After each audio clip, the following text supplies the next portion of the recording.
في أحوال الأشقياء وأحوال السعداء يوم القيامة سورة الزمر تفسير ابن كثير. الحمد لله رب العالمين والصلاة والسلام على أشرف الأنبياء وسيد المرسلين سيدنا محمد وعلى آله وأصحابه أجمعين. اللهم صل على سيدنا محمد وعلى آل سيدنا محمد كما صليت على إبراهيم وعلى آل إبراهيم في العالمين إنك حميد مجيد. أعوذ بالله من الشيطان الرجيم. بسم الله الرحمن الرحيم. وسيق الذين كفروا إلى جهنم زمرا حتى إذا جاءوها فتحت أبوابها وقال لهم خزنتها ألم يأتكم رسل منكم يتلون عليكم آيات ربكم وينذرونكم لقاء يومكم هذا قالوا بلى ولكن حقت كلمة العذاب على الكافرين. قيل ادخلوا أبواب جهنم خالدين فيها فبئس مثوى المتكبرين. قال المؤلف والمفسر رحمه الله تعالى أدام النفع بعلومه وعلومكم في الدارين آمين إلى أن قال يخبر تعالى عن حال الأشقياء الكفار كيف يساقون إلى النار وإنما يساقون سوقا عنيفا بزجر وتهديد ووعيد كما قال عز وجل يوم يدعون إلى نار جهنم دعا أي يدفعون إليها دفعا. اب مفسر رحمت اللہ علیہ ان آیات کی تفسیر فرماتے ہیں کہ اللہ تبارک و تعالی خبر دیتے ہیں حال الاشقیاء بدبخت کافر مشرک کہ ان کو جہنم کی طرف کیسے لے جایا جائے گا. وَإِنَّمَا يُسَاقُونَ ان کو ایسے لے جائیں گے سختی کے ساتھ. بِالزِّجْرٍ ان کو جھڑک ہوگی تہدید ہوگی اور ان کو عذاب کی خطرناکی کے بارے میں کہا جائے گا.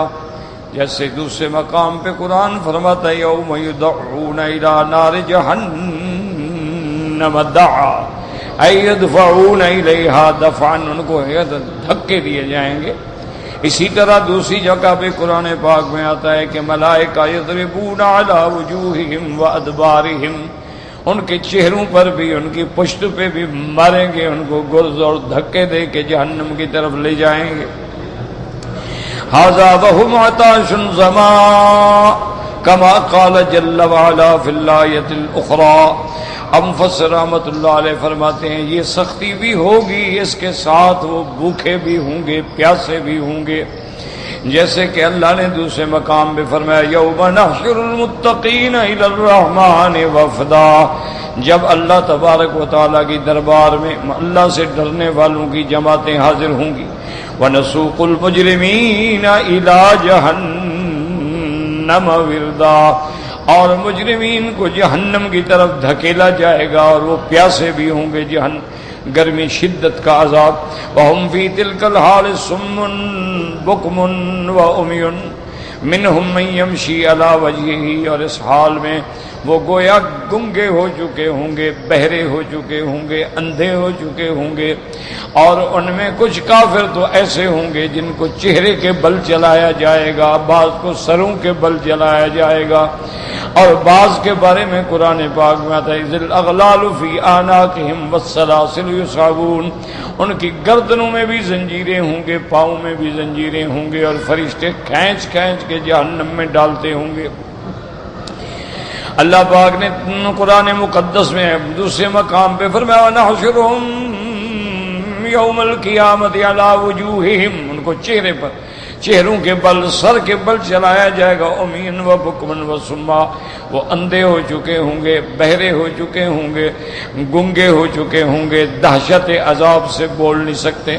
مأواہم جہنم، ان کا ٹھکانہ جہنم، کلما خبت زدناہم سعیرا، جیسے جیسے آگ میں کمی آئے گی ہم اس کو اور زیادہ بھڑکا دیں گے. وقوله تبارک وتعالی حتی اذا جاءوا فتحت ابوابها، اے بمجرد وصولهم الیہا فتحت لهم ابوابها سریا لتعجل لهم العقوبہ. اللہ نے فرمایا کہ جب ان کو جہنم کے پاس لائیں گے تو فوراً جہنم کے دروازے کھول دیے جائیں گے تاکہ عذاب ان کو جلدی پہنچے. ثم يقول لهم خزنتها من الزبانية الذين هم غلاظ الأخلاق شداد القوى على وجه التقريع والتوبيخ والتنقيل. اور اس کے بعد جو جہنم پہ اللہ تعالیٰ کی طرف سے داروغے ہیں، خزنہ ہیں، محافظ ہیں، اور جو سخت ہیں بے اعتبار اخلاق کے، بڑے سخت طاقت والے، علی وجہ تقریر، ان کو زجر کے طور پہ، تقریر کے طور پہ، تنبیہ کے طور پہ یہ کہیں گے، ورنہ اب تو کوئی فائدہ نہیں ہوگا. اللہ کے فرشتے ہوں گے جیسے قرآن پاک میں علیہا 19، اور جگہ پہ قرآن کہتے ہیں علیہا ملائکۃ غلاظ شداد لا یعصون اللہ ما امرہم ویفعلون ما یؤمرون. وہاں اللہ کے ایسے فرشتے ہوں گے جو بڑے شدید ہوں گے، بڑے اخلاق کے، سخت اور درست ہوں گے، اور اللہ تبارک و تعالیٰ کے فرمان کی کبھی نافرمانی نہیں کریں گے، اور وہی کریں گے جو اللہ کی طرف سے ان کو حکم ملے گا. تو جہنم پر بھی فرشتے ہوں گے، یاد رکھیں. لیکن اصول یہ ہے کہ جہنم تو جہنم ہے، اللہ معاف کرے. لیکن ان ملائکہ کو اللہ نے محفوظ رکھا ہوگا کہ وہ جہنم کے اندر بھی جائیں تو ان کو جہنم نقصان نہیں دے. جیسے دیکھیں نا، اللہ محفوظ رکھے ہر مسلمان کو. جیل خانے ہیں، قید خانے، ان میں بھی تو پولیس ہے، افسران ہیں، بڑے بڑے عہدے والے ہیں، لیکن وہ تو محافظ ہیں، وہ جیل میں تو نہیں ہے نا. تو اس لیے وہاں ملائکہ بھی ہوں گے. اور اسی طرح ایک حدیث مبارک میں آتا ہے کہ حضور صلی اللہ علیہ وسلم نے جب قرآن کی یہ آیت پڑھی کہ علیہا 19، کہ اللہ نے 19 فرشتے مقرر کیے ہیں جہنم، تو مشرکین مکہ جو تھے، نعوذ باللہ ثم نعوذ باللہ، بجائے ڈرنے کے انہوں نے مذاق بنا دیا. ان کا ایک بڑا مشہور پہلوان تھا، اور اتنے زور والا وہ پہلوان تھا کہ اگر وہ کسی چمڑے کو بچھا کے کھڑا ہو جائے، 10 آدمی بھی کھینچیں تو اس کو ہلا نہیں سکتے. کلدہ. وہ کہنے لگا مشرکین سے کہ یار بس جہنم پہ تو کل سارے تو 19 فرشتے ہوں، بھئی 10 کو تو میں اکیلا ہی کافی ہوں نا، بس ایک دفعہ مار کے سب کو گرا دوں گا، باقی 9 کو تم سب پکڑ لینا. یعنی انہوں نے اس کو مزاح بنایا، استہزاء کیا. اللہ نے فرمایا بدبختو، وہ بندے نہیں ملائکہ ہیں، علیہا ملائکہ. اور فرشتوں کی قوت کا تو یہ عالم ہے کہ اللہ نے جب حضرت جبریل علیہ السلام کو حکم دیا تھا، قوم لوط کی بستیوں پہ جب عذاب آیا، ان کی سب سے بڑی آبادی جو تھی اس کو سدوم کہا جاتا تھا، وہاں لاکھوں کی آبادی تھی. اب آپ خود اندازہ کریں کہ لاکھوں بندے یہاں رہتے ہوں، کتنے گھر ہوں گے، کتنے مکان ہوں گے. اللہ نے حکم دیا کہ جبریل ان بستی کے تخوم الارض، جہاں زمین کے نیچے جڑیں ہیں نا پانی تک، وہاں سے ان کو اٹھا کے اوپر لے آؤ. تو اللہ کے فرشتے جبریل علیہ السلام نے اپنے ایک پر پہ اس ساری بستی کو اٹھا لیا اور آسمانوں تک لے گئے، اور آسمان کے اتنے قریب ہو گئے کہ آسمان کی مخلوق کی آوازیں سن رہے تھے اور آسمان والے ان کی آوازیں سن رہے تھے. پھر اللہ نے حکم دیا فجعلنا عالیہا سافلہا، اللہ نے حکم دیا کہ اب ان کو اوندا کر کے گرا. تو ایک فرشتہ اتنی طاقت رکھتا ہے کہ اللہ اگر حکم دے تو وہ تو پورے پورے شہروں کو اٹھا کے آسمانوں پہ لے جائیں. ایک فرشتے کی اتنی طاقت ہے اور اتنی قوت ہے جو اللہ نے ان کو دی. اور پھر جب 19 ملائکہ ہوں تو ان کا نعوذ باللہ پھر کون مقابلہ کر سکتا ہے؟ لیکن مشکل یہ ہوتی ہے کہ دنیا میں ہر قسم کے فرقے پیدا ہوئے ہیں، اتنی جماعتیں، اتنے فرقے، باطل فرقے پیدا ہوئے ہیں کہ لا تعد ولا تحصى، آدمی شمار ہی نہیں کر سکتا. اب چونکہ یہاں 19 کا ذکر آ گیا تھا تو بعض لوگ ایسے ہیں ان کے نزدیک 19 کا عدد جو ہے یہ بڑا مبارک عدد ہے. ان کا ایک اپنا عقیدہ، حتیٰ کہ انہوں نے ایسی کتابیں لکھی ہیں کہ جن کے 19 صفحات ہیں، ہر صفحے میں 19 سطریں ہیں، ہر سطر میں 19 حرف ہیں. اسی طرح آپ نے دیکھا ہوگا کہ بہت ساری کمپنیاں ہیں جو کوئی کپڑے بناتی ہے، کوئی جوتے بناتے ہیں، کوئی کچھ بناتے ہیں، تو وہ بھی اپنے پیسے لکھیں گے نا کہ 2000 آگے 19 پیسے، 20 نہیں لکھتے. وہ اپنے اسی اعتقاد کے چکر میں ہیں. تو اسی پر یعنی جب ان فرقے سے علماء حق، علماء اہل سنت والجماعت کی بات ہوئی، انہوں نے کہا اللہ کے بندے پہلے تو وہ عدد کی بات ہی اللہ کی مرضی ہے. اللہ چاہے تو ایک فرشتہ کافی ہے، اللہ چاہے تو 19 کھڑے کر دے، اللہ چاہے تو 70,000 فرشتہ بیت المعمور کا طواف کرے، اللہ تبارک و تعالیٰ چاہے تو ہر آدمی پر جو ہیں کرامن کاتبین الگ ہیں اور حافظہ الگ ہیں. تو اللہ کے فرشتوں کی تو تعداد کوئی جانتا ہی نہیں. وما یعلم جنود ربک الا ہو، اللہ کے سوا کوئی نہیں جانتا. باقی اگر تم کو اس 19 کے عدد میں کوئی چکر ہے، ورنہ اسلام اعداد کا قائل نہیں ہے. یہ علم الاعداد جو ہے یہ کوئی ایسا علم نہیں ہے جو قرآن و حدیث سے ثابت ہو. اس سب علوم باطلہ ہے. جیسے علم نجوم ہے، علم ہے، اس میں کوئی شک نہیں، علم تو ہوتا ہے.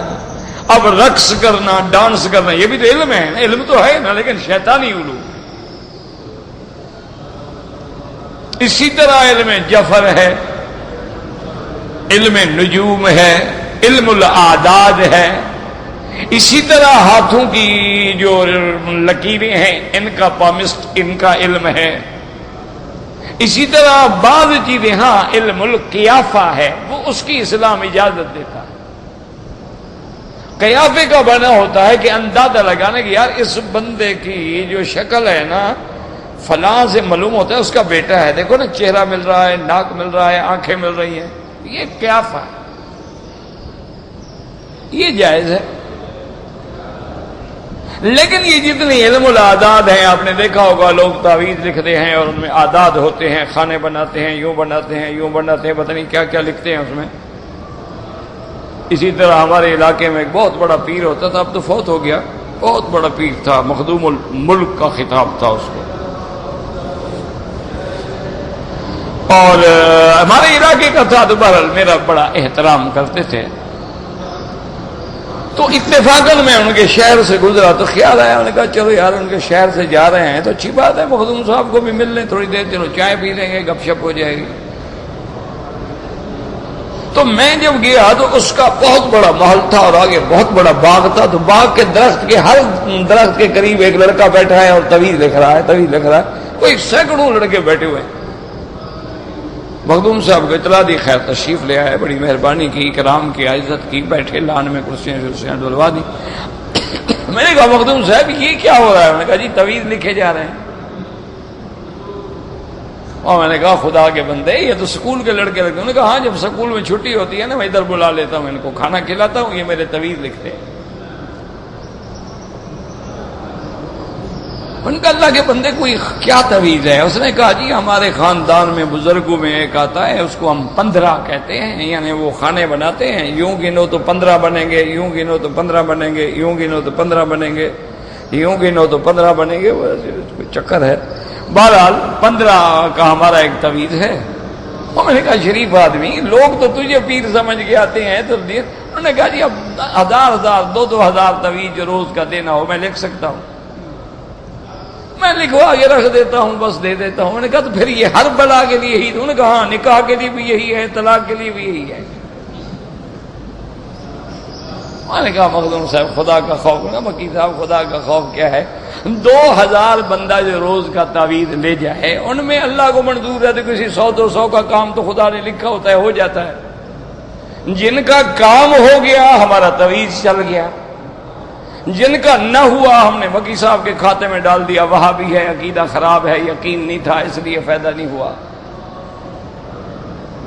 میں نے کہا یہ اچھا تعویذ؟ انہوں نے کہا اور کیا ہے حضرت، یہ طریقہ ہے باپ دادے سے چلا آ رہا ہے، ہم تعویذ نہ دیں تو لوگ تنگ کرتے ہیں، ان کا ایک عقیدہ ہے۔ میں نے کہا یار تم سارا دن شراب پیتے ہو، تمہارا تعویذ مٹی کا چلتا ہے، کوئی شرم کرو۔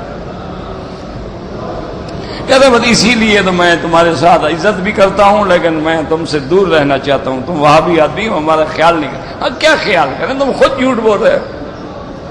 خیر حج پہ آئے تھے، ایک دفعہ مجھے کہا، میں نے توبہ کر لی، الحمدللہ، اللہ کرے کر لی ہو، اللہ نے توبہ نصیب کی ہو تو خوشی ہوتی ہے نا۔ کوئی آدمی راستے پہ آ جائے، صرف ہمارا کوئی دشمن ہے تو اگر اس قسم کے لوگ صراط مستقیم پہ آ جائیں، لاکھوں لوگ آ جائیں،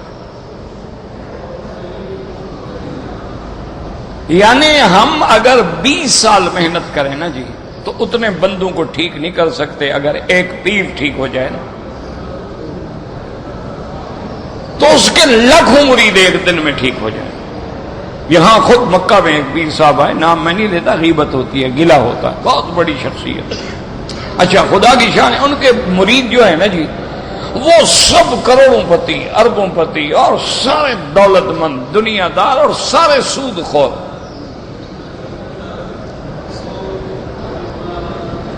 میں اسی لیے ان کو ملنے گیا، میں نے آدمی بھیجا، ان ٹائم مانگا، انہوں نے کہا جی بالکل جب بھی تشریف لائیں۔ مکی صاحب کے لیے کیا ٹائم ہے، ہمارے محترم ہیں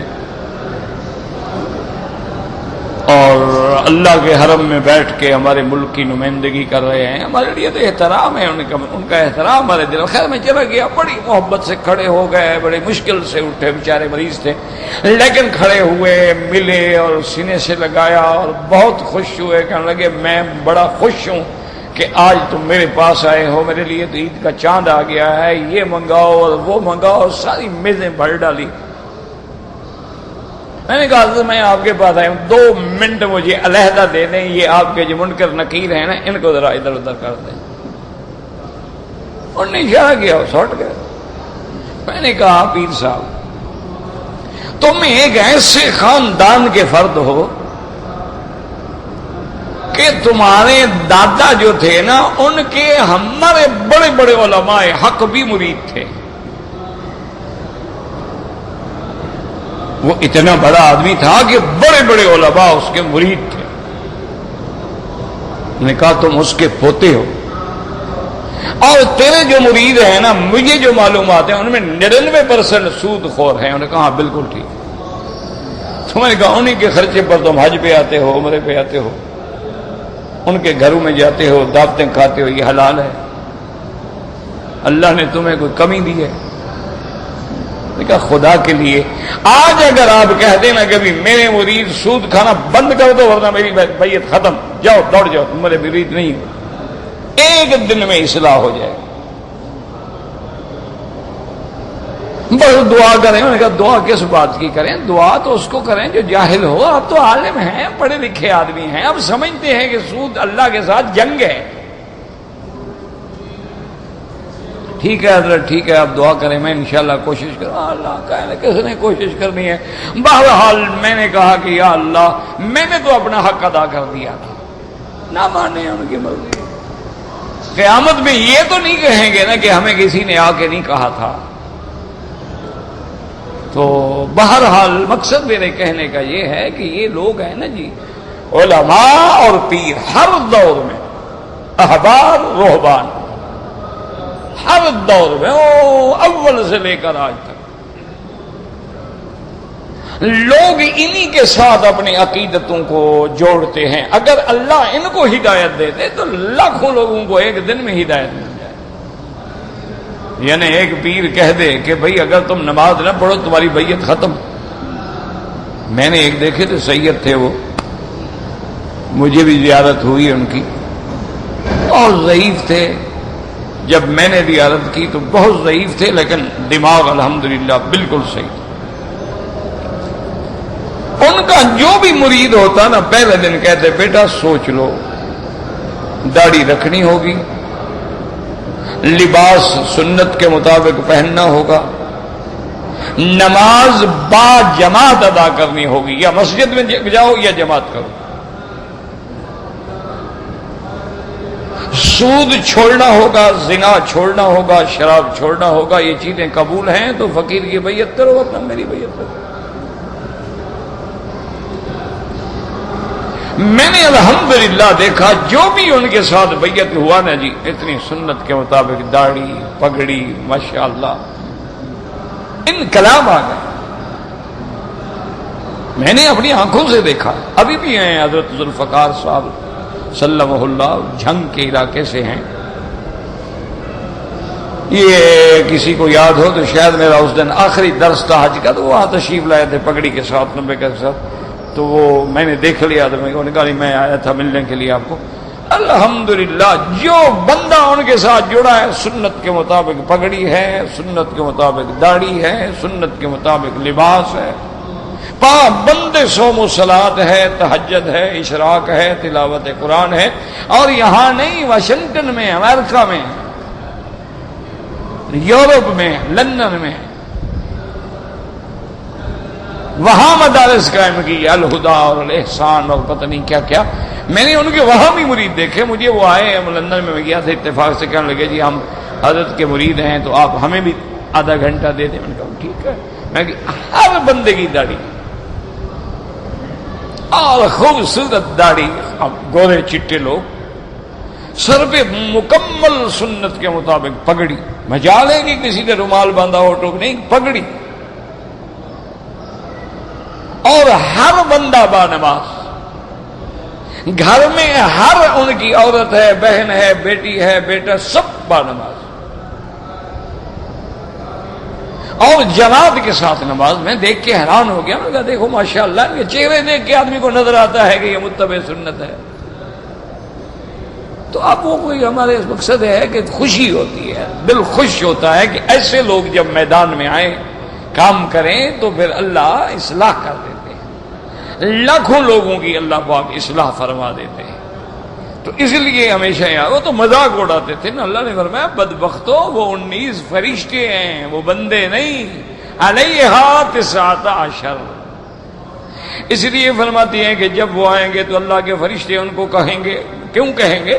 بطور ذلیل کرنے کے، بطور تہدید، توبیخ، تقریب، زجر کے. الم یاتکم رسل منکم یتلون علیکم آیات ربکم وینذرونکم لقاء یومکم ھذا. کیا تمہارے پاس رسول نہیں آئے؟ من جنسکم، تم میں سے انسانوں کو اللہ نے رسول بنایا. کیوں؟ تتمکنون من مخاطبتہم والاخذانہم، تاکہ ان سے تم بات کر سکو، ان سے تم دین سیکھ سکو، ان کی بات سمجھ سکو. اللہ نے تمہاری یتلون علیکم آیات ربکم، اللہ کا قرآن پڑھ پڑھ کے سنایا، آیات سنائے، دلائل دیے. یقیمون علیکم الحجج والبراہین علی صیغۃ ما دعوکم الیہ، جس چیز کی تمہیں دعوت دے رہے تھے اس پر دلائل قائم کر کے تمہیں سمجھایا. وینذرونکم لقاء یومکم ھذا ویحذرونکم من شر ھذا الیوم، اور اس دن سے تمہیں ڈراتے رہے کہ قیامت ہوگی، مرنے کے بعد اٹھیں گے، حساب ہوگا، کتاب ہوگا. تو اس سے تمہیں ڈراتے رہے. کیا وہ نہیں آئے تھے؟ قالوا بلا، اے قد جاؤنا وانذرونا وقاموا علینا الحجج والبراہین. اب کافر کہیں گے کہ نہیں، ہمارے پاس رسول آئے، پیغمبر آئے، دلائل آئے، معجزات آئے، براہین آئے، ولیکن حقت کلمۃ العذاب علی الکافرین، ای ولیکن کذبناہم وخالفناہم، ہم نے ان کی تکذیب کی، ہم نے ان کی مخالفت کی، ہم نے کہا تم اللہ کے رسول نہیں ہو، ہم تمہاری بات نہیں مانتے ہیں، یہ تم پر اللہ نے قرآن نہیں اتارا ہے. لما سبقنا من الشقوۃ التي كنا نستحقها، چونکہ ہماری بدبختی مقدر ہو چکی تھی. حیث عدلنا عن الحق الى الباطل، ہم حق کو چھوڑ کے باطل پر لگے رہے. کما قال عز وجل مخبرا عنہم فی الآیۃ الاخری، اللہ تبارک و تعالی ان کے بارے میں دوسری آیت میں بھی خبر دیتی ہیں. کلما القی فیہا فوج، جب بھی ان کے اندر کافروں کی جماعت کی جماعتیں جہنم میں ڈالی جائیں گی، سألہم خزنتها، جہنم پہ جو اللہ کے فرشتے ہیں ان سے پوچھیں گے الم یاتکم نذیر، کیا تمہارے پاس اللہ نے ڈرانے والے نہیں بھیجے، نبی نہیں آئے، رسول نہیں آئے، پیغمبر نہیں آئے، علماء نہیں آئے؟ قالوا بلا، کہیں گے ہاں آئے. قد جاءنا نذیر، آئے ہمارے پاس ڈرانے والے. فکذبنا، ہم نے ان کو جھٹلا دیا. وقلنا ما نزل اللہ من شیء، ہم نے کہا کوئی اللہ نے تم پہ قرآن نہیں اتارا، ایسے تم نعوذ باللہ خود گمراہی میں پڑے ہو. ان انتم الا فی ضلال کبیر. وقالوا لو كنا نسمع او نعقل ما كنا في اصحاب السعیر. اب ندامت کریں گے، شرمندگی سے کہیں گے ہائے کاش ہم نے اللہ کے پیغمبروں کی بات سن لی ہوتی، ہم نے سمجھ کی ہوتی، ان کی اتباع کر لیتے تو آج جہنم میں نہ جلائے جاتے. اے رجعوا علی انفسہم بالملامۃ والندامہ، اب اپنے آپ کو ندامت کریں گے، ملامت کریں گے. فاعترفوا بذنبہم، اب اپنے گناہوں کا، کفر کا اقرار کریں گے، لیکن اب کیا فائدہ. فسحقا لاصحاب السعیر، دور ہو گئے اللہ کی رحمت سے جہنمی. بعدا لہم وخسارا، ان کے لیے رحمت سے دوری ہے، ان کے لیے گھاٹا ہی گھاٹا ہے، ان کے لیے دائمی جہنم کی سزا ہے. وقوله تبارک و تعالی هنا قیل ادخلوا ابواب جہنم خالدین فیہا کل من راہم وعلم حالم یشهد علیہم بأن مستحقون للعذاب. ولهذا لم يصل هذا القول الى قائل معين بل تركه يدل على ان القول شاهد عليهم بأنهم يستحقون ما هم فيه بما حكم العدل الخبير عليهم به. ولهذا قال جل وعلا قيل ادخلوا، اب ان کو کہا جائے گا کہ جہنم کے دروازوں سے داخل ہو جاؤ جہنم، کیونکہ جو بھی ان کو دیکھے گا اور جو بھی ان کا حال جانے گا وہ گواہی دے گا کہ یہ باقی عذاب کے مستحق ہیں. اللہ نے پیغمبر بھیجے، اللہ نے کتابیں بھیجی، لیکن انہوں نے تکذیب کی. اب کوئی ضرورت ہی نہیں کہ کسی ایک کا نام لیا جائے، اور سارے کے سارے ایسے تھے. ہر آدمی ان پہ گواہ ہے کہ انہم یستحقون ما ہم فیہ، اسی جہنم کے مستحق تھے جیسے اللہ کا فیصلہ ہے، اس کا عدل ہے، اس کا انصاف ہے، وہ جاننے والے ہیں. اس لیے حکم ہوگا قیل ادخلوا ابواب جہنم خالدین فیہا اے ماکثین فیہا لا خروج لکم منہا ولا دیوار لکم عنہا. اب تم ہمیشہ جہنم میں رہو گے، نہ نکلو گے اور نہ جہنم ختم ہوگی. فبئس مثوى المتکبرین، اے فبئس المصیر وبئس المقیل لکم بسبب تکبرکم فی الدنیا وابائکم عن اتباع الحق فهو الذی سیرکم الی ما انتم فیہ وبئس الحال وبئس المآل. فبئس، کیا برا ٹھکانہ ہے، کیا بری لوٹنے کی جگہ ہے اور کیا بری آرام کی جگہ ہے.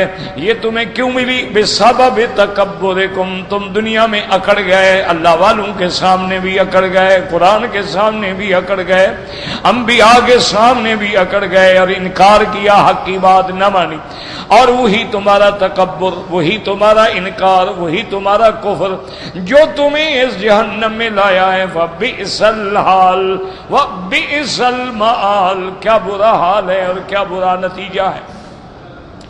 اب اس کے بعد اللہ تبارک و تعالی اہل جنت کا ذکر فرماتے ہیں، وَسِيقَ الَّذِينَ اتَّقَوْا رَبَّهُمْ إِلَى الْجَنَّةِ زُمُرًا حَتَّى إِذَا جَاءُوهَا وَفُتِحَتْ أَبْوَابُهَا وَقَالَ لَهُمْ خَزَنَتُهَا سَلَامٌ عَلَيْكُمْ طِبْتُمْ فَادْخُلُوهَا خَالِدِينَ وَقَالُوا الْحَمْدُ لِلَّهِ الَّذِي صَدَقَنَا وَعْدَهُ وَأَوْرَثَنَا الْأَرْضَ نَتَبَوَّأُ مِنَ الْجَنَّةِ حَيْثُ نَشَاءُ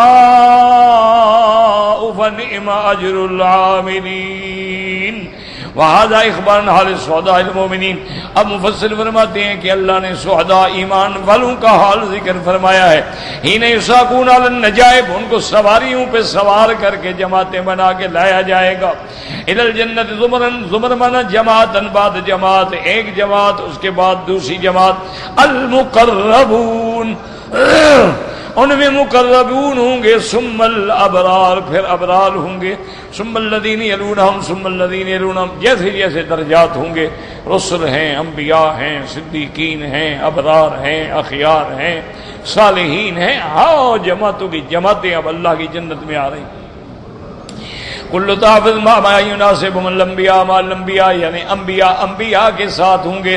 والصدیقون مع اشکالہم، صدیقون کے ساتھ ہوں گے۔ والشہداء مع اضرابہم، اور شہیدوں کے ساتھ ہوں گے۔ والعلماء مع اقرارہم، اور علماء کے ساتھ ہوں گے۔ وکل صنف مع صنف، کل زمرۃ تناسب بعضها بعضا، ہر کی جماعت ہوگی، انبیاء کی جماعت الگ، اور اس کے بعد جناب صحابہ، تابعین، تبع تابعین، محدثین، ائمہ، شہداء، صدیقین، علماء، یعنی جو ہوگا اس کی اپنی الگ جماعت۔ یہ علماء کی جماعت جاری ہے، ابرار کی جاری ہے، مقربون کی جاری ہے، اخیار کی جاری ہے۔ اللہم اجعلنا منہم، یا اللہ ہمیں بھی اس میں شامل کر لیں۔ حتی اذا جاؤوہا، ای وصلوا الى ابواب الجنت بعد مجاوزت الصراط وبسوا على قنطرة بين الجنة والنار ومظالم كانت بينهم في الدنيا تحزبوا ونقوا أذنهم في دخول الجنة۔ اب مفسر رحمۃ اللہ علیہ فرماتی ہیں کہ وہ جب جنت میں پہنچیں گے پل صراط سے گزر کے، چونکہ پل صراط سے ہر حال میں گزرنا، لیکن اللہ اپنے مومنین کے لیے ایسے آسان کر دیں گے کہ جیسے بجلی چمکتی ہے ایسے تیزی سے گزر جائے، اور کافر جو ہیں وہ سیدھے جہنم میں۔ تو اب جناب جب گزریں گے تو ان کو ایک مقام پہ آ کے روک دیا جائے گا، اور اس کے بعد اگر ان کے کسی ایک دوسرے پر حقوق ہیں تو ان کا باقاعدہ عدل ہوگا، انصاف ہوگا۔ یہ نہیں ہے کہ اگر وہ نیک ہیں تو حقوق العباد معاف ہو جائیں، حقوق العباد تو ادا ہوں گے ہر حال میں۔ اللہ تبارک و تعالیٰ ان کا فیصلہ فرما دیں گے۔ حتی اذا حزبوا، اس کے بعد جب وہ صاف ہو گئے، پاک ہو گئے، اذن لهم فی دخول الجنہ، اب اللہ تبارک و تعالیٰ ان کو جنت میں داخل ہونے کی اجازت دیں گے۔ یاد رکھیں قاعدہ یہ ہے کہ انبیاء رسول وہ تو معصوم ہیں، صحابہ محفوظ ہیں، ان کے ساتھ بھی اللہ نے جنت کا وعدہ کر دیا، کلن وعد اللہ الحسنی۔ اب ان کے بعد جو لوگ ہیں یاد رکھو، اگر ان کے اعمال صالحہ ہیں اور ان کا کوئی برا عمل نہیں، کوئی انہوں نے حقوق العباد نہیں دینا، وہ بھی سیدھے جنت میں۔ اچھا کچھ لوگ ایسے ہوں گے کہ ہیں ایمان والے، لیکن ان کے ذمے کچھ لوگوں کے حقوق ہیں، مظالم ہیں، کوئی زیادتی کی، کسی کا حق کھایا، کسی کو تھپڑ مارا، کسی کو گالی دی، تو اب ان کا باقاعدہ قصاص ہو، ان کے درمیان میں فیصلہ ہو، یا تو اللہ تبارک و تعالی حق والے کو بھی خود راضی کر دیں گے اور اس کو معاف کر دیں گے، یا اگر ان کے ذمے گناہ ہیں تو اللہ اس گناہ کے مطابق ان کی سزا مقرر کر دیں گے کہ جی 1 سال 2 سال 5 سال جہنم میں، اس کے بعد پھر جنت۔ یعنی یہ ایک اصول ہے کہ جس بندے کا خاتمہ ایمان پہ ہوگا اس نے جنت میں جانا ہے انشاءاللہ برحمت اللہ۔ اب اگر گناہ ہیں تو اللہ کی مرضی ہے معاف کر دیں، اللہ چاہیں تو سزا دے دیں، اور اس سزا کے بعد بھی اچھا سزا ملنے کے بعد بھی بعض کو شفاعت انبیاء سے نکال دیں، بعض کو قرآن والے شفاعت کریں گے، حافظ قرآن شفاعت کریں گے، علماء شفاعت کریں گے، صالحین شفاعت کریں گے، اللہ کے قرآن کی صورتیں شفاعت کریں گی، اس سے نکل جائیں گے۔ اور بالکل جن کے دل میں مسکال ذرۃ یعنی خردل کے دانے کے برابر ایمان ہے، ان کو بھی آخر میں اللہ اپنی رحمت سے نکال، یعنی وہ جہنم میں نہیں رہے۔ تو بہرحال وہ کریم ہیں، اکرم الاکرمین ہیں، ارحم الراحمین ہیں، واسع المغفرہ ہیں۔ بس دعا یہ کرو کہ اللہ حساب کے بغیر جنت عطا فرما۔ اسی طرح ایک دعا ہے کہ اللہم حاسبنا حسابا یسیرا، اللہ ہمارا حساب آسان کر۔ تو بی بی عائشہ نے پوچھا کہ یا رسول اللہ حساب تو پھر حساب ہے نا، آسان کیسے ہو گیا؟ بھائی جب حساب دینا ہے تو حساب ہے۔ اللہم حاسبنا حسابا یسیرا، حساب تو پھر حساب ہے۔ حضور نے فرمایا عائشہ تم نے سمجھا ہے، حسابا یسیرا کا معنی یہ ہوگا کہ اللہ کے سامنے پیش ہوں گے، حساب ہوگا کہ میرے بندے تمہاری یہ خطا یہ خطا یہ خطا یہ خطا، ہاں میرا اچھا جاؤ معاف کیا بس۔ تو یہ حساب ہے یسیر کہ اللہ اس کو آسان فرما دیں گے کہ سارا حساب تو سامنے آ گیا۔ جیسے مثلا ثابت ہو گیا کہ تم نے جیسے تم کسی بندے کو بلاتے ہو، اس کے ذمے تمہارے پیسے لگتے ہیں، کہتے ہو بھائی یہ دیکھو یہ تم نے 1000 لیا، پھر 2 لیا، پھر 4 لیا، پھر 10 لیا، یہ دیکھو 1 لاکھ تمہارے ذمے، کہتے ہاں جی بنتا تو ہے، اچھا جاؤ معاف کیا۔ تو اس لیے بعض لوگ جو ہیں وہ اس طرح معافی ہوگی۔ تو بہرحال الحمدللہ مومنون نے جنت میں جانا ہے۔ وقد ورد في حديث السور أن المؤمنين إذا انتهوا إلى أبواب الجنة شاوروا في من يستأذنهم في الدخول فيقصدون آدم ثم نوحا ثم إبراهيم ثم موسى ثم عيسى ثم محمدا صلى الله عليه وسلم عليهم الصلوات والتسليم عليهم أجمعين كما فعلوا في الأوساط عند استشفائهم إلى الله عز وجل أن يأتي لفضل القضاء ليدير شرف محمد صلى الله عليه وسلم على صائر البشر في المواطن كلها۔ اسی طرح ایک حدیث مبارک میں آتا ہے کہ مومن جنت کے دروازوں پر تو پہنچ گئے لیکن اندر داخل ہونے کا اجازت نہیں ملی۔ اب مشورہ کریں گے، کس کو کہیں کہ مہربانی کر کے درخواست کریں ہمیں اجازت ملے۔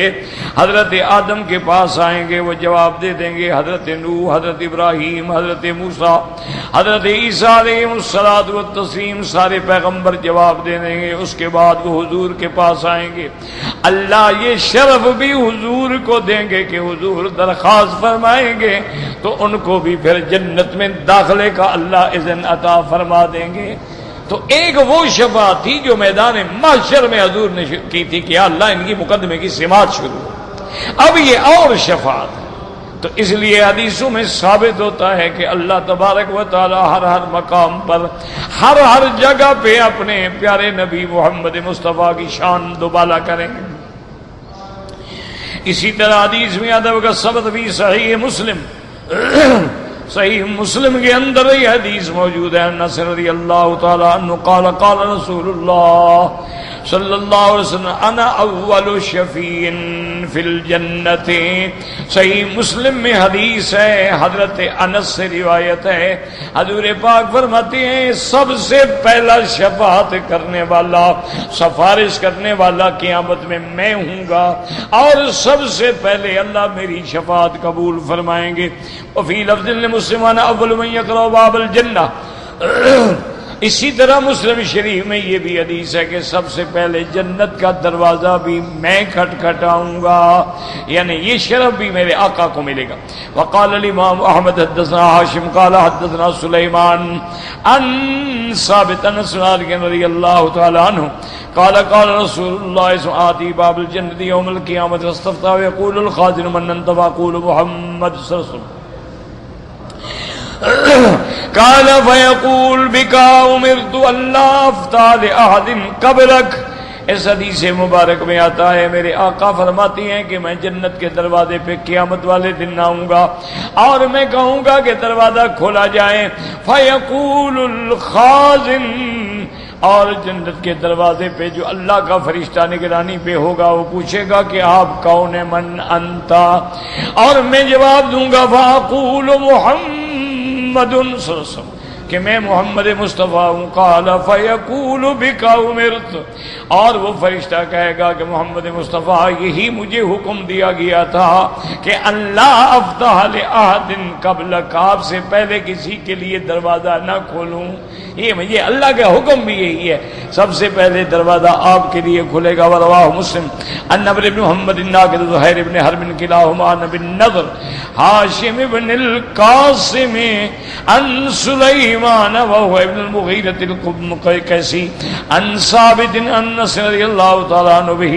وقال الامام احمد حدثنا عبد الرزاق قال حدثنا معمر عن حمام بن ابي هريرة رضی اللہ تعالی عنہ قال قال رسول اللہ اول زمرة تلج الجنة صورهم على صورة القمر ليلة البدر.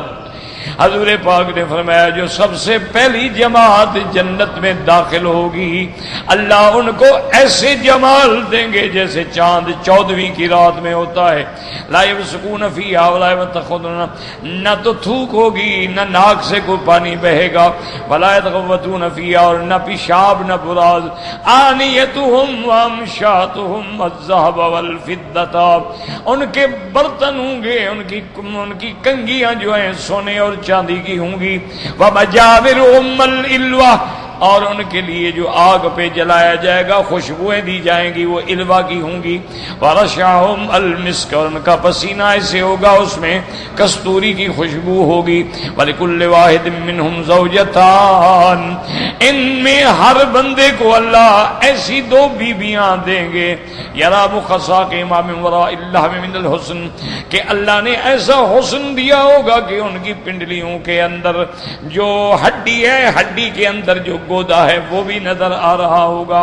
لا اختلاف بینہم، ان میں کوئی جھگڑا نہیں ہوگا. ولا تباغض قلوبہم، ولا تباغض کوئی بغض نہیں ہوگا. قلوبہم علی قلب واحد، سب کے سب اکٹھے اتفاق ہوگا. عورتوں میں بھی یسبحون اللہ تعالی بکرۃ وعشیا، صبح و شام اللہ کی تسبیح بیان کریں گے. رواه البخاری عن محمد المقاتل المبارک رواه مسلم محمد رافع بن عبد کلاہما عن معمر باسناد نحو وكذا رواه زناد عن ابي هريره رضی اللہ تعالی عنہ عن رسول اللہ صلی اللہ علیہ وسلم. واللہ اعلم. کہتے ہیں جی پاکستان میں کہتے ہیں جس کا کوئی پیر نہیں ہوگا وہ پل صراط پہ سے نہیں گزر سکے. ٹھیک ہے تو تم اپنے پیر کی گردن پہ بیٹھ کے گزر جانا، ہمیں کیا اعتراض ہے؟ اگر آپ کا پیر مضبوط ہے ماشاءاللہ لاکھ مریدوں کو اٹھا کے پہنچائے گا. اللہ کے بندے یہ لوگوں کی گھڑی ہوئی باتیں ہیں. پیر ہونا یا پیر پکڑنا کوئی ضروری بات نہیں ہوتی. جب ہم نے حضور کا کلمہ پڑھ لیا، ہمارے امام الانبیاء محمد مصطفیٰ ہیں، ہمارے رہبر محمد مصطفیٰ ہیں، ہمارے قائد محمد مصطفیٰ ہیں، امام الانبیاء ہیں، امام المرسلین ہیں، امام المتقین ہیں، سید الاولین والآخرین. ہاں اگر کوئی آدمی صحیح معنی میں مرشد ہو، اس کی علامت کیا ہے کہ اس کا ہر عمل جو ہے وہ میرے مدنی کی سنت کے مطابق. بس پیر کی یہ نشانی ہے، ولی اللہ کی یہ نشانی ہے کہ اولیاء اللہ کون ہوتے ہیں؟ الذین آمنوا، مومن، وکانوا یتقون، اور متقی، اللہ سے ڈرنے والے. اگر ایسا کوئی پیر ہے بالکل بیعت کرے تاکہ تم اس کی نگرانی میں رہو، تمہیں کنٹرول کرے، تمہیں تمہارے اعمال پہ نظر رکھے، تمہارے اندر غلطیاں ہیں تو ان کا ازالہ کرے، تمہارے اندر کوئی روحانی جس بیماریاں ہیں تو اس کا ازالہ کرے، بڑی اچھی بات ہے، ہم اس کے منکر نہیں ہیں. صرف ایک درخواست ہے کہ پیر ہو لیکن متبع سنت محمد مصطفیٰ ہو. بس جس کی شکل، صورت، لباس، اٹھنا بیٹھنا، کھانا پینا، چلنا پھرنا سب حضور کی سنت کے مطابق ہو، بالکل ٹھیک. اللہ نصیب کرے، اللہ تمہیں بھی نصیب کرے، اللہ ہمیں بھی نصیب کرے. اسی لیے لکھتے ہیں نا کہ ایک بزرگ، ایک پیر کا نام تھا، ایک آدمی آیا اور ایک دن رہا، اس کے بعد کہا جی جا پوچھا بھی کیوں؟ انہوں نے کہا جی میں آیا تھا آپ کو پیر بنانا، بیعت کرنے کے لیے. تو نے کہا پھر کیا بات ہے؟ انہوں نے کہا آج جب مسجد میں آپ داخل ہو رہے تھے تو آپ نے بایاں پاؤں پہلے رکھا، دایاں بعد میں رکھا، تو مجھے سمجھ آ گئی کہ جس بندے کو اللہ کے گھر میں جانے کا طریقہ نہیں آتا وہ اور کیا جانتا ہوگا. تو لہذا تمہارے جیسے آدمی کی میں بیعت نہیں کرتا کہ تمہیں تو مسجد میں جانے کا بھی پتہ نہیں. تو پیروں کے تو ہم مخالف نہیں ہیں، اولیاء اللہ تو اولیاء اللہ ہیں، اللہ تبارک و تعالی کے محبوب ہیں، لا خوف علیہم ولا هم یحزنون. لیکن ولی ہوتا کون ہے؟ جو متبع ہو سنت محمد مصطفیٰ.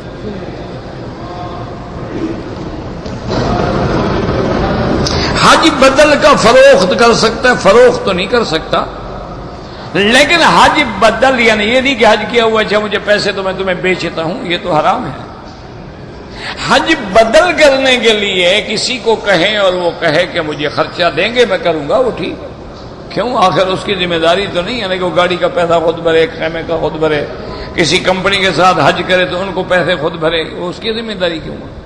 تو خرچہ آپ دیں گے، اپنے ملک سے بھیجیں گے تو باقاعدہ ٹکٹ یہ وہ آنا جانا سارا خرچہ تمہارے ذمہ ہو، وہ جائز ہے. بیٹا اپنے با اولاد والے سے زکوٰۃ لے سکتا ہے؟ نہیں. اولاد کا تو ویسے حق ہے کہ ماں باپ اس کی مدد کریں، اولاد کے لیے کوئی زکوٰۃ نہیں ہوتی، نہ بیٹا، نہ بیٹے کا بیٹا، نہ بیٹی، نہ بیٹی کی بیٹی. اسی طرح اگر پیسہ بیٹا امیر ہے تو والد یا دادا ان کے لیے کوئی زکوٰۃ نہیں، ان کا تو فرض ہے، تم اپنا مال ہے دو ان کو.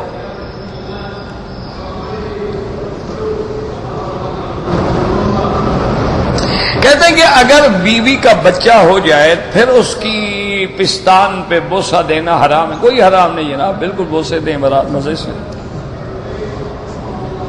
بچہ جننے کے بعد تمہاری بیوی نہیں رہتی، مانا ہے کہ دودھ شودھ نہ پینا، کہیں اس کو کوئی بکری بھیڑ نہ سمجھ لینا، باقی تمہاری بیوی ہے، تم جانو تمہارا کام جانا. انا للہ و انا الیہ راجعون. حجر اسود پہ بوسے دیں گے تو گناہ معاف ہو جائے گا انشاءاللہ. طواف سے بھی گناہ گریں گے، بوسہ دیں گے گناہ گریں گے. توبہ اصل بات ہے، توبہ سچے دل سے توبہ کرو تب گناہ جا کے. یہ جو چھوٹے گناہ ہیں وہ دھل جاتے ہیں، وضو کرو گے دھل گئے، نماز پڑھی گر گئے، ان الحسنات یذھبن السیئات. لیکن صغائر کبائر نہیں جاتے جب تک توبہ نہ کرو. اور اگر لوگوں کا حق ہے جب تک ادا نہ کرو وہ توبہ سے بھی معاف نہیں ہوتا. ایک آدمی کا تم نے 1 لاکھ دینا ہے، 1 ایکڑ زمین دینی ہے، تم کہو میں روز توبہ کرتا ہوں، کروڑ توبہ کرو، وہ نہیں معاف ہوگا.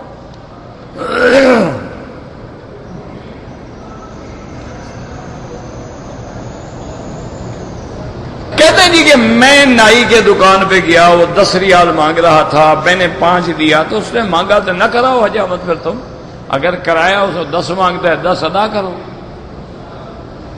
یہ تو ہر دکان کا الگ ریٹ ہوتے ہیں نا میرا بھائی، ایک جگہ 5 ریال لیتے ہیں، ایک جگہ 10 لیتے ہیں، ایک جگہ 20 لیتے ہیں.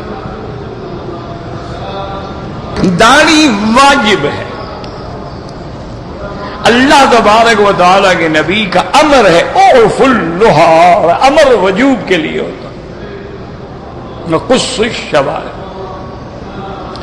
اسی طرح داڑھی جو ہے وہ سنت الانبیاء والمرسلین، یعنی حضرت آدم سے لے کر حضرت محمد مصطفیٰ تک ہر پیغمبر کی داڑھی۔ اسی لیے علماء نے لکھا ہے کہ پہلی دفعہ جب داڑھی کٹائے یا منڈائے تو کبیرہ ہے، صغیرہ ہے، لیکن جب دوبارہ کٹائے گا تو کبیرہ ہے، اور گناہ کبیرہ کا مرتکب جو ہے وہ فاسق ہو جاتا ہے۔ اسی لیے علماء لکھتے ہیں کہ جو آدمی داڑھی پہ اس طرح پھرواتا ہے یا داڑھی کٹواتا ہے وہ نہ مؤذن بنے نہ امام بنے، چونکہ امام اس کو ہونا چاہیے جو مقتدا ہے، جو سنت کے مطابق ہے، اس کا چہرہ سنت کے مطابق۔ اور پھر یہ بات بھی یاد رکھیں کہ ہر سنت جو ہے ہمارے آنکھوں پہ، مثلا مغرب کے بعد 2 رکعت سنت ہے، پڑھ لی ختم ہو گئی نا، لیکن داڑھی مبارک تو ایسا واجب ہے جو ساری زندگی حضور کے ساتھ 1 منٹ کے لیے بھی جدا نہیں ہوا، ہمیشہ حضور کے چہرے پہ رہا۔ اور داڑھی جو ہے یعنی یاد رکھو یہ علامت رجال بھی ہے، یعنی مرد کی علامت ہی داڑھی ہے۔ اور سیدنا ہارون علیہ السلام کی داڑھی مبارک تو اتنی بڑی تھی، حضور فرماتے ہیں جب میں نے معراج کی رات دیکھا تو آپ کی داڑھی مبارک جو تھی وہ ناف تک تھی۔ تو اس لیے یہ 1400 سال گزر گئے، ابھی تک تمہیں یہ پتہ نہیں لگا کہ داڑھی کیا ہے، واجب ہے، سنت ہے یا نہیں؟ یار تمہیں پینٹ پہننے کا طریقہ تو آ گیا، ٹائی کی ناٹ لگانے کا طریقہ بھی آ گیا، تمہیں 3 پیس سوٹ پہننے سلوانے کا طریقہ بھی آ گیا، تمہیں انگریزوں کی شکل بنانے کا طریقہ بھی آ گیا، تمہیں الٹے بال رکھنے کا طریقہ بھی آ گیا، تمہیں داڑھی منڈانا بھی آ گیا، داڑھی رکھنے کا تمہیں آج تک پتہ ہی نہیں لگا، 1400 سال گزر گئے۔ وہ لکھتے ہیں نا کہ ایک بڑا ادیب تھا، بڑی کتابیں لکھی اس نے، کسی نے اس کی کتاب پڑھی، بیچارہ موت کے دو گیا، پٹھان آدمی تھا وہ جناب اپنے ملک سے چلا افغانستان سے ہندوستان پہنچا، وہاں جا کے اس کا نام پوچھا کہ بھی وہ کہاں ہے، انہوں نے کہا جی وہ ابھی تھوڑا آگے ایک دکان ہے وہاں حجامت کروا رہے ہیں۔ تو بیچارہ تڑپ میں تھا کہ یار ایسا آدمی جس نے ایسی ایسی کتابیں لکھی ہیں وہ خود کتنا بڑا عالم ہوگا، کتنا بڑا بزرگ ہوگا، اتنی بڑی دین کی کتابیں لکھی ہیں۔ آگے گیا تو وہ شیو کرا رہے تھے، اس نے کسی سے پوچھا کون؟ انہوں نے کہا یہ ہے، انہوں نے کہا یہ ہو تو جناب آگ بگولا ہو گیا، پٹھان آدمی ہو سکا، ریش میں تراشی، تم داڑھی مڈواتے ہو، شرم نہیں آتی؟ میں وہاں سے اپنے ملک سے آیا سفر کر کے پاگل ہو گئے تمہاری زیارت کرنے کے لیے، اور تم داڑھی مڈاتا ہے؟ تو وہ شاعر بھی تھا، تو اس نے کہا ہاں من ریش میں تراشم کسیرا دل نمی تراشم، میں یار داڑھی مڈوا رہا ہوں نا، کسی کا دل تو نہیں کاٹ رہا،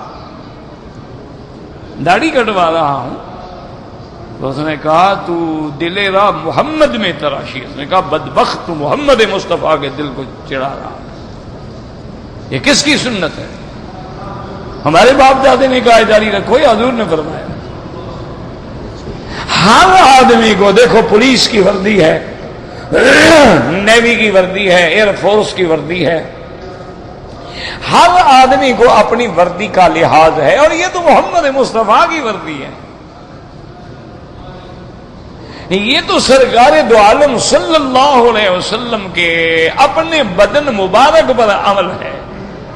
اور پھر یہ بھی یاد رکھو کہ تم دنیا میں ایک آدمی حضور سے لے کر آج تک کوئی صحابی، تابعی، محدث، فقیہ، ولی، بزرگ، عالم داڑھی منڈا دیکھا ہے؟ پھر بھی ابھی تمہیں مسئلہ سمجھ نہیں آیا، پوچھ رہے ہو وہ جی داڑھی رکھنا کیا ہے؟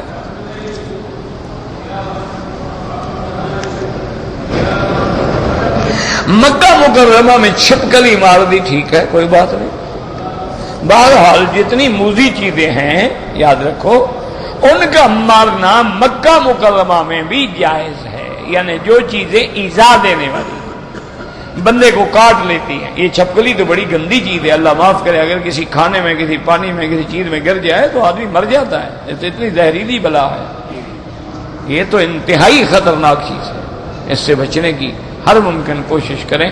مار دیا بہت اچھا کیا، ربنا تقبل منا إنك أنت السميع العليم وتب علينا إنك أنت التواب الرحيم اللهم إنك عفو كريم عظيم تحب العفو فاعف عنا اللهم فرج هم المهمومين نفس كرب المكروبين واقض الدين عن المدينين واشفنا واشف مرضانا ومرضى المسلمين اللهم انصر اخواننا في فلسطين اللهم انصرهم في كشمير اللهم انصر اخواننا من المسلمين والمجاهدين في كل مكان ايدهم بنصرك يا قوي يا عزيز اللهم اهلك اليهود ومن شايعهم من الكفار والمشركين انزل عليهم بأسك الذي لا يرد عن القوم المجرمين اللهم احفظ سائر بلاد المسلمين وهذا البلد الامين فاجعلها آمنا مطمئنا سخاء رخاء الى يوم الدين برحمتك یا ارحم الراحمین.